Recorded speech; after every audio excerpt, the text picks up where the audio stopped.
نائب وزیر اعظم و وزیر خارجہ اسحاق ڈار کا آج لندن پہنچنے کا امکان۔ ذرائع کے مطابق اسحاق ڈار برطانوی ہم منصب سمیت اعلیٰ حکام سے ملاقات کریں گے۔ وزیر خارجہ کے برطانوی ممبران پارلیمنٹ اور پاکستانی کمیونٹی سے بھی ملاقاتیں شیڈول۔ پاک برطانیہ تعلقات باہمی دلچسپی کے امور پر گفتگو ہوگی۔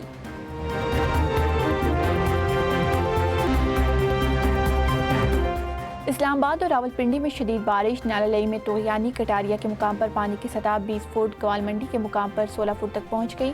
نشیبی علاقوں میں پانی جمع، G6 میں انڈر پاسز بارشی پانی سے بھر گئے۔ کئی علاقوں میں پانی گھروں میں داخل ہو گیا۔ جڑواں شہروں کے متعدد علاقوں میں بجلی کی فراہمی بھی متاثر ہوئی۔ سید پور میں سب سے زیادہ 85 ملی میٹر بارش ریکارڈ کی گئی۔ بارش کے پیش نظر راولپنڈی میں رین ایمرجنسی نافذ۔ نشیبی علاقوں سے پانی کی نکاسی کے لیے ہیوی مشینری تعینات کر دی گئی۔ محکمہ موسمیات کی آج اور کل ملک کے مختلف علاقوں میں مزید بارش کی پیش گوئی۔ مری، گلیات اور پہاڑی علاقوں میں لینڈ سلائیڈنگ کا خطرہ۔ بانی چیئرمین کو ہسپتال منتقل کرنے پر پی ٹی آئی کی حکومت کے خلاف توہین عدالت کی درخواست۔ سپریم کورٹ سے اپنے حکم کی مبینہ خلاف ورزی پر کارروائی کی استدعا۔ درخواست میں وزیر اعظم، وزیر قانون، وزیر اطلاعات اور دیگر کو فریق بنایا گیا۔ درخواست میں کہا کہ ڈاکٹر عظمیٰ اور ڈاکٹر فیصل کو بانی پی ٹی آئی کے مبینہ علاج کے بارے میں لا علم رکھا گیا۔ شفا ہسپتال کے بجائے بانی پی ٹی آئی کو پمس ہسپتال منتقل کیا گیا۔ ذمہ داروں کے خلاف کارروائی کی جائے۔ حکومت نے بانی پی ٹی آئی کی ہسپتال منتقلی کے فیصلے کے خلاف نظر ثانی درخواست جلد مقرر کرنے کی استدعا کر دی۔ نظر ثانی درخواست میں 18 اگست 2026 کے عدالتی حکم پر نظر ثانی ترمیم اور اسے واپس لینے کی بھی استدعا۔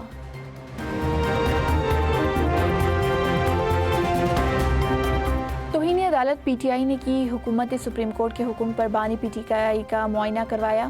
وزیر اطلاعات و تاڑر کی پریس کانفرنس، کہا تحریک انصاف کی توہین عدالت کی درخواست کو بے بنیاد ہے۔ عدالت نے کہا تھا سیاست نہیں کی جائے گی، پھر شفا ہسپتال کے باہر ٹولیوں کے لوگوں نے کیوں جمع ہوئے؟ پہلی بار کسی جماعت نے اپنے بانی کے علاج میں خلل ڈالا۔ دوران معائنہ بانی پی ٹی آئی کی بہنوں شفا ہسپتال کے ڈاکٹرز موجود تھے۔ ابتدائی رپورٹ کے مطابق بانی پی ٹی آئی صحت مند ہے۔ معاملے کو سیاست کی نظر کیا جا رہا ہے۔ صحت کے معاملات میں سیاست کو نہیں لانا چاہیے۔ پی ٹی آئی اپنے ایجنڈے کے لیے بار کونسلز کو استعمال نہ کرے۔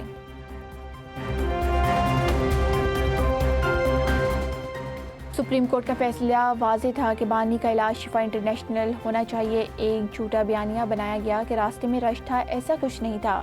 سلمان اکرم راجہ کی میڈیا سے گفتگو، کہا یہ مقدمہ ہم عوام کی عدالت میں بھی لے کر جائیں گے۔ پاکستان کی خاطر یہ جنگ ہم نے ہر صورت جیتنی ہے۔ ہنگو میں اسٹریٹ موومنٹ کے دوران وزیر اعلیٰ خیبر پختونخوا سہیل آفریدی نے کہا کہ حکومت نے بانی کے اسپتال منتقلی کا عدالتی حکم ردی کی ٹوکری میں ڈال کر پھینک دیا۔ یہ اب ججز کا امتحان ہے۔ ہم 20 کے بجائے 40 لاکھ افراد اسلام آباد لے جائیں گے۔ لاڈلے حکمرانوں نے ثابت کیا کہ وہ قانون سے بالا تر ہے۔ ملک کے عظیم لیڈر کے ساتھ ناانصافی ہو رہی ہے، عوام کے ساتھ کیا انصاف ہوگا؟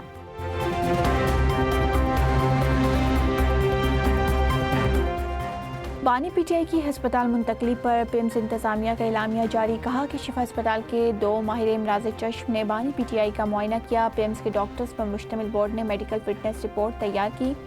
مریض کی رازداری اور سپریم کورٹ کی ہدایت کے احترام میں طبی رپورٹ کے خفیہ مندرجات ظاہر نہیں کیے جائیں گے۔ پمس کارڈیک سینٹر کی سی ٹی اینجیوگرافی کیوں خراب تھی؟ وزیر اعظم شہباز شریف کا نوٹس، انکوائری کمیٹی تشکیل دے دی۔ Secretary establishment division inquiry committee کی چیئرمین مقرر۔ کمیٹی معاملے کے جائزہ لے کر ذمہ داروں کا تعین اور رپورٹ پیش کرے گی۔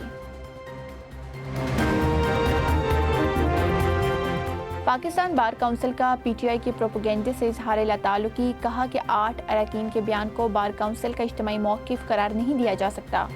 پاکستان بار کونسل قانونی برادری کا ادارہ ہے، اسے سیاسی مفادات اور ذاتی ایجنڈوں سے بالاتر رہنا چاہیے۔ پاکستان بار کونسل کے پنجاب اور لاہور ہائی کورٹ بار کے بیان کی بھی شدید مذمت۔ بلوچستان ہائی کورٹ بار نے اپنی بار کو سیاسی مقاصد کے لیے استعمال کرنے کی مذمت کر دی۔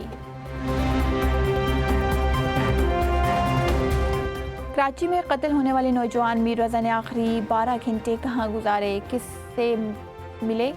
میر رضا کے قتل سے قبل ہی سرگرمیوں کی مبینہ معلومات سامنے آ گئی۔ رپورٹ میں بتایا گیا جس مقام سے میر رضا کی لاش ملی وہاں ان کے ساتھ کوئی نہیں تھا۔ واقعے سے ایک روز پہلے 27 جولائی کو شام 5:54 پر میر رضا شارع فیصل پر احمد راجہ نامی شخص سے ملے۔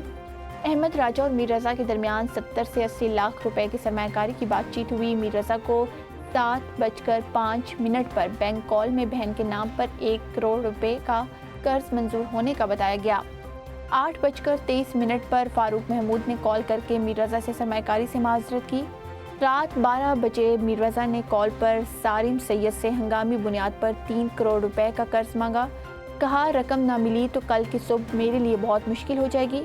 مبینہ طور پر 2:23 پر گھر پر اپنا انسٹاگرام اکاؤنٹ بند کیا۔ 2:42 پر فیس بک اور سنیپ چیٹ اکاؤنٹس بند کیے۔ منگیتر نے بے چینی میں 3:10 پر کالز اور میسیجز کیے، لیکن میر رضا نے کسی کال یا میسیج کا جواب نہیں دیا۔